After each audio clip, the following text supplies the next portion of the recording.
It has been 3 years since the historic Abraham Accords, which normalized and formalized Israel's ties with the UAE and Bahrain, and later Sudan and Morocco. The US brokered peace agreement served to facilitate increased trade between the signatories and offered a new template for diplomatic relations across the Middle East. AGBI spoke to the Deputy Mayor of Jerusalem, Fleur Hassan-Nahoum, to find out more. The most significant thing about the Accords, and we can celebrate that it's 3 years, has opened the floodgates to other countries. So the UAE were brave, they signed on first, then it was Bahrain, of course, and then Sudan, Morocco. We're hoping many more countries will join. A lot of Muslim African countries are now restoring or strengthening relations with Israel that were almost non-existent, like Chad, for example. And so I think it's just set off a floodgate. It's opened a floodgate of hopefully a new Middle East. Even trade with Egypt and Jordan. Now, we've had peace with Egypt for, over 40 years. And in the last 3 years of the Abraham Accords, trade has tripled with Egypt. So what happened all of a sudden in the last 3 years? It tripled what it didn't do in decades. And with Jordan, it's doubled. And so again, this is kind of the effect, the domino effect, like you say, of the Abraham Accords. In April this year, the UAE-Israel Comprehensive Economic Partnership Agreement came into force to facilitate smoother bilateral ties between the two countries by reducing or removing tariffs on goods and increasing access to domestic services. We're looking at trade that's going to become, in a very short time, one of Israel's main trading partners. This year, we're going to overpass the 3 billion mark. In 3 years, that's almost unheard of. Next year, we're looking even to surpass 5 billion. There are these, about 15 direct flights a day. It's almost incredible. I think there's actually more flights a day between Israel and the UAE than any other country, which is very indicative of what's going on here.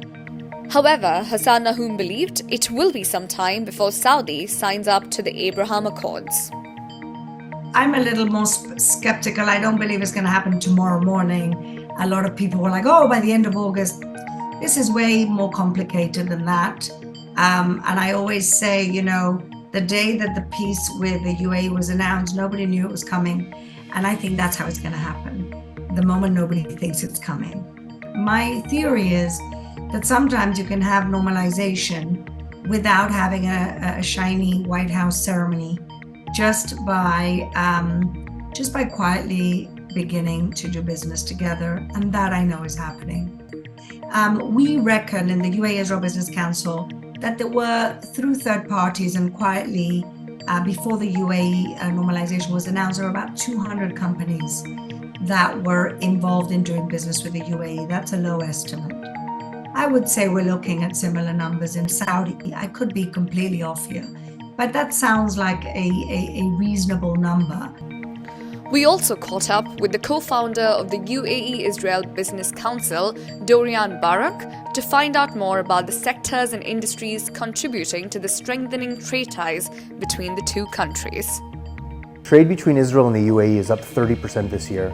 As I mentioned, it will exceed $3 billion, but if you take the totality of trade that's conducted in, through, and with the UAE, from Israel's perspective, we're talking about numbers that are going to definitely reach $5 billion by 2025. I think the main areas of cooperation, the areas we see the most trade, are obviously technology, financial services, a lot of goods trade, because as you know, the UAE is a center for distribution in the region. And of course, you have the diamond trade, which is very, very important to Israel.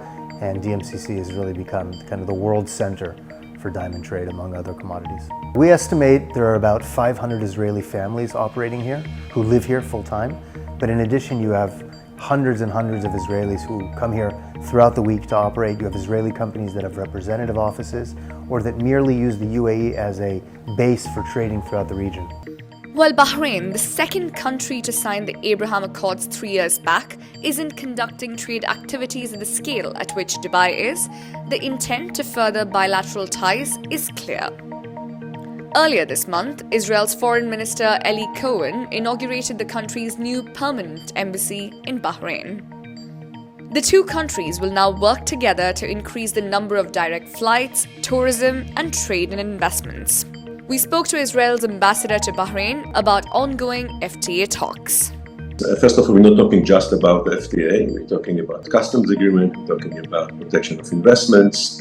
And we already signed the economic cooperation agreement. We want to see volumes of trade. We want to see trade picking up. The numbers are still low. Now, people compare the numbers with the UAE and Israel, and they are very big.